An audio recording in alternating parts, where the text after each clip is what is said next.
All right, so we're going to continue on here um, and look into section 1.2. We're going to talk about data itself, or how we observe information. And so you can recap the previous video, but what I want to talk about, let me get my blackboard sorted out here, is how we classify the information itself and what we're looking at. So we're going to talk about data classification. Right? The things we look at are different. There are different things we can measure, we can observe. And so to do that, we want to classify data, and we want to classify how we measure. So the first thing is there are two fundamentally different types of data. There's qualitative data.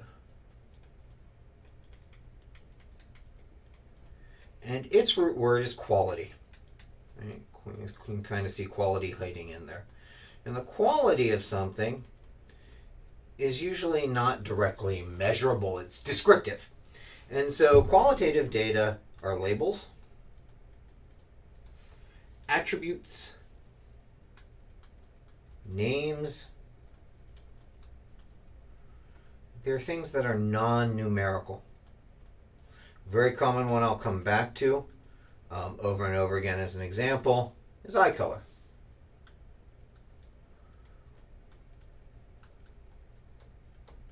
It's an example of qualitative data. My eye has a quality, it's a color. Different languages and cultures divide colors differently, describe colors differently. Eye color, in general, we have what, blue, green, and brown. Some might mark a hazel as some border in between. Some people talk about silver eyes, which other people put into the blue category. So notice already in my language, I'm depending on the descriptions of these words to get information about that what I measured, or what I observed, that data or that information. And it is language dependent, it's descriptive dependent, which is okay, because when we do the things that are not qualitative, that are, and I'll add my new word here, quantitative,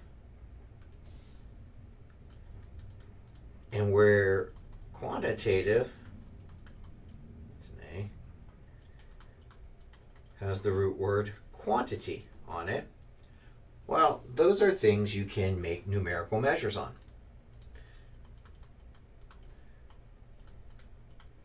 And mathematics is a language. It's just a language with very tight definitions on some of the concepts. And a lot of what we'll be doing when we go into the mathematical realms is looking at those definitions so that we can say sentences mathematically and get meaning out of them. So both of these are very valid forms of describing information. What are some examples here? I'll use the ones in the book. I like age because that's something we count nice and neat. Right? The weight of a parcel. Right. A lot of UPS parceling lately, the weight comes into cost. Temperature, right? What's the weather like outside? Hey, it's negative 10 degrees. There's the temperature, right? These are numbers we can measure, but it conveys information. And that number has information. Usually we have some descriptors around it, like units, right? The weight of a parcel might be in ounces. The weight of the temperature might be in degrees Celsius or degrees Fahrenheit. Those descriptors help put context to the way we measured something. All right. Well, so we have types of information we can get. Information that is qualitative, that we describe in language, with labels or names or words. There's a whole realm of qualitative psychology. I've read some of my wife's textbooks on it, where the descriptors and the language is concise to have a qualitative description of what's going on and consistent. And then there's quantitative, which uses number and measure so that the full brunt of mathematical language can make inference from things. So when we measure, we're going to look at the types of measurement to get these types of data. Now, I'm going to try to build up from here. I want to make sure I can see the bottom of my screen here, so I'm going to do a bottom check here. Yeah, we can see the bottom of the screen. Good. Because I think of these as a ladder, And we start down at the bottom with nominal measurement. Now, nominal measurement has a root word, nomen, which is name. And so nominal measure is qualitative data only. Spelling check. Qualitative data only. So you categorize things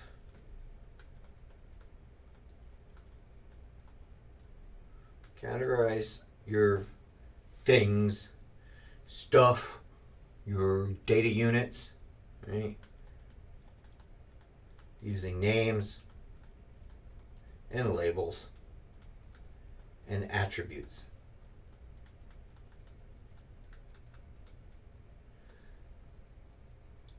Put a dot there, dot there.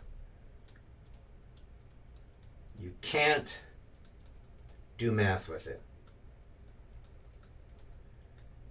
which is okay. Yeah, make my can't do math with it show up more. This tablet, what I need to do is get it up higher here. Hopefully my standing desk comes in so I'm at a better writing level. You can't do math with it. Sorry, I try not to complain, but I complain. I'm that type of person. All right. And so this is the basic thing we can do is we can name things. Right? I already said eye color. I pull out my driver's license. My eye color is there. It's a piece of data about me. It's on a database somewhere, and it has validity and meaning. I just can't make mathematical things out of it. Now, I can take a large group of data and I can count everyone who's been classified having certain types of blue eyes. So I can get math to happen for this type of data, but the thing itself, I can't add blue eyes to brown eyes and get something mathematical out of it. Can't subtract blue eyes from brown eyes. Can't multiply them. There's not a mathematical thing I can do with the actual characteristic measured that way. The next type is ordinal measurement. The book calls these levels of measurement. Whoops. And I'm just going to drop the levels of measurement here. I'm building them in a level, so hopefully that'll come through. This is qualitative. I'll just put qual, or quantitative, and I'll just put quant. Right? You can either do this in names, attributes, or labels, but you can also do it with numbers. And they're things that can be ranked or put in order. And notice order is in the word ordinal. The difference between entries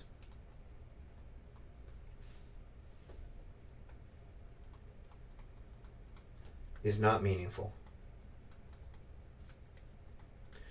Let me give you an example of that. The difference between entries is not meaningful. Now, this is on slide 9 of lecture 1.2. I just want to kind of put things up here to emphasize the points. I'm going to scroll down here and show you an ordinal measure with no difference. So I'm just going to make a little graph here. And we'll say this is first, second, and third in a race. Let's say this is a local 5K charity race, and first place takes 15 minutes. Second place takes 18. And third place is like 22. Right? Now, it does have meaning for us that if I'm third place versus, first place. But I can't extrapolate the meaning, the difference between this runner and this runner, first and second. The difference in space there, if I all of a sudden say, hey, you're going to go run the Olympics now, right? The Olympic 5K, and you were first place here. Well, that meaning doesn't translate to here because in an Olympic 5K, right, they're all running 14 minutes, 20 seconds, 14 minutes, 21 seconds, 14 minutes, 28 seconds. Is first, second, and third. And so the thing that's ordinal is first, second, and third. And the difference between it doesn't translate between data sets of even the same thing. And so that's what we mean by ordinal data that has this order. That order is in the data, and I can put it on a number line. I can put the data in some type of pattern, alphabetical, ascending, descending. But the difference between first and second place doesn't really tell me anything more. I came in first place in my age group in a 5K race in Lancaster, Pennsylvania. It was called the Dutchy Dash because that's Amish country. And turned out I didn't know this at the time, I was all, yay, I got first place. There were only 2 people in my age group. Right? There were only 2 people in the 35 to 40 group. Right? And now when I went and ran a 5K in Carlisle, Pennsylvania, which was near where I worked, I was nowhere near placing in my age group because there was about 20 of them. First, second, third, in that context, the difference between first and second carries no information that I can take.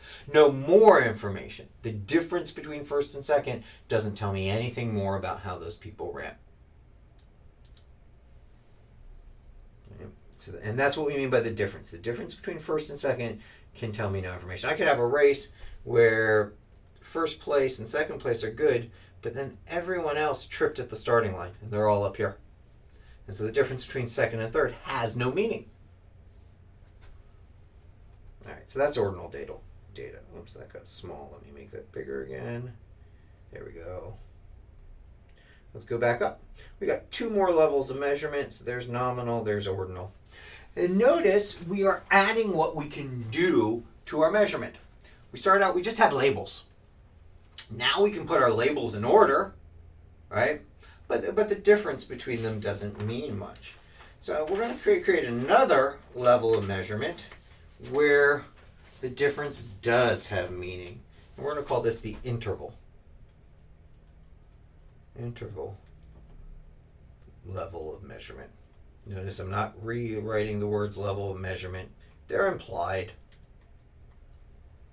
And so this is quantitative only. Oops, quantitative. Should just put quant. Right? Data can be ordered. The numbers have an order to them. There's a smaller and a larger. If we want to translate that to what we know about numbers. The differences between data has meaning.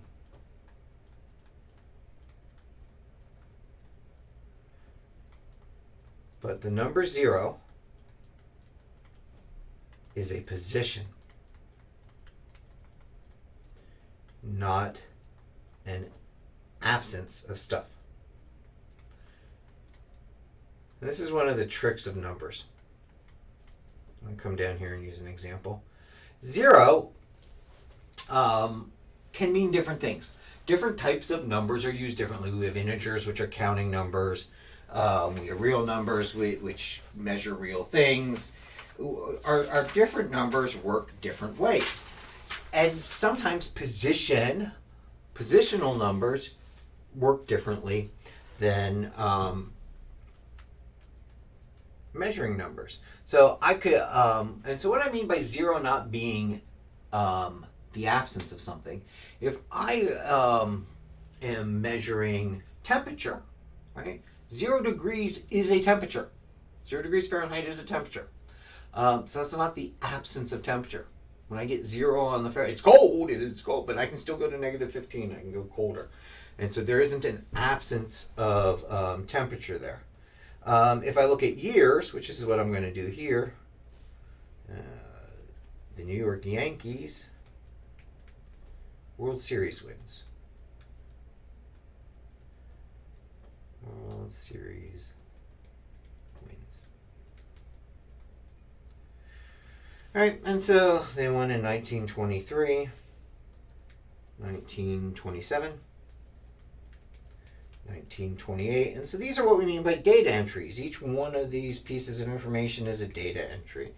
And I want to tell you this is ordinal data. I'm just going to write this for. It continues on.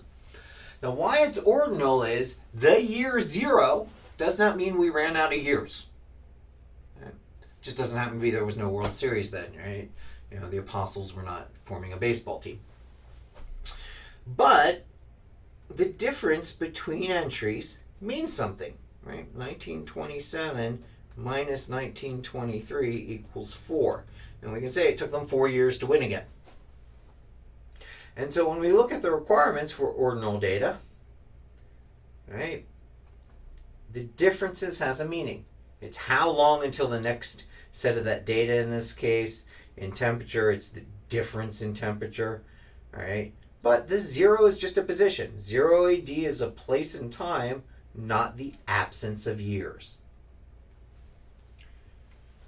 And then the last form of measure, or on the levels of measurement, is ratio measurement. Ratio level of measurement. You get all of these. It's quantitative only.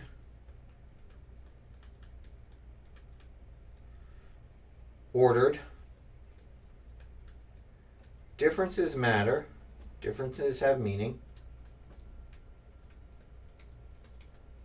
And 0 means empty. Whatever we're measuring, there is none of. And because of that, we can take ratios of any two data points, or we can express data as multiples.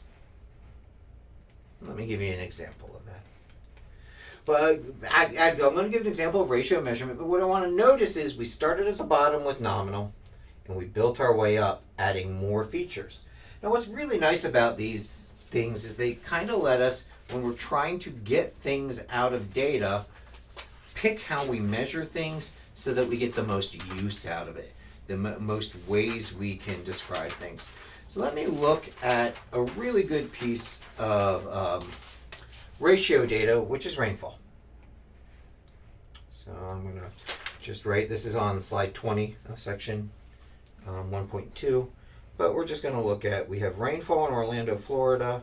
So January, February, see if I can remember my March, April, May, June, July, August, September, October, November, December. All right, so we've got 12 months, and it rains 2.35 inches in January, 2.38 inches in February, 3.77 inches in March, 2.68 inches in April, 3.45 in May, 7.58 in June, 7.27 in July, 7.13 in August, 6.06 in September, 3.31, 2.17, and 2.58. Now, let's start with a difference, right? So I can look between June and July, and I can take a difference.